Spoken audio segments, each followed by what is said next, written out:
Amo le auto, le guido, le osservo, le studio e ne immagino l'evoluzione. La mia auto del futuro la immagino con più comfort, connettività e sicurezza. Per questo vi propongo 4 idee.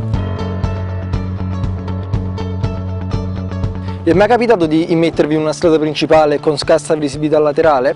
Per questo ho pensato a 2 telecamere posizionate negli angoli anteriori laterali dell'auto. Queste consentiranno di visualizzare sul display interno o sul parabrezza ciò che il conducente non riesce a vedere. Queste potranno essere attivate manualmente o automaticamente, in sincrono con gli indicatori di direzione. Vi sarà capitato sicuramente di forare un pneumatico e trovarvi alle prese con il crick. Ho pensato anche a questo. Si tratta di un sistema composto da 4 pistoni situati nel sottoscocca in prossimità delle 4 ruote. Sarà possibile azionare 1 o più pistoni contemporaneamente per sollevare l'auto da terra all'altezza desiderata. Ma le idee non si limitano solo all'esterno, infatti sulle maniglie esterne e sulla parte posteriore del volante vi sono sensori digitali. Lo sferramento dei sensori da parte di impronte registrate autorizzate consentono lo sblocco delle sicure. Una volta seduti al posto di guida basterà avvolgere le mani al volante per consentire all'auto di riconoscere l'utente e quindi consentire l'avviamento tramite un pulsante dedicato a parte.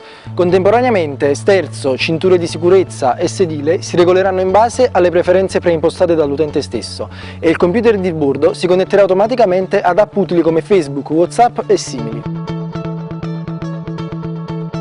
Sempre sul volante e sul pomelo del cambio vi sono dei sensori che rilevano lo stato di salute del conducente. In caso di valori anomali partirà in automatico una videochiamata SOS.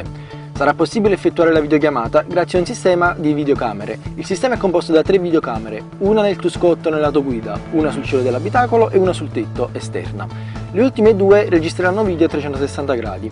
Si potranno scattare foto, registrare video ed inviarli, o anche effettuare videochiamate o video in diretta in abbinamento ad app come Facebook e WhatsApp. Inoltre, in caso di rilevazione di urto grave, sarà l'auto stessa a effettuare una videochiamata di SOS per inviare eventuali soccorsi. Sarà possibile utilizzarle da remoto e controllare cosa succede dentro e fuori l'auto in qualsiasi momento. In caso di furto o manomissione, il sistema allerterà immediatamente l'utente. In più, le registrazioni delle videocamere rimarranno nella memoria del server per almeno 24 ore e saranno utili anche per identificare eventuali ladri o rapinatori, rendendo noti i volti alle forze dell'ordine.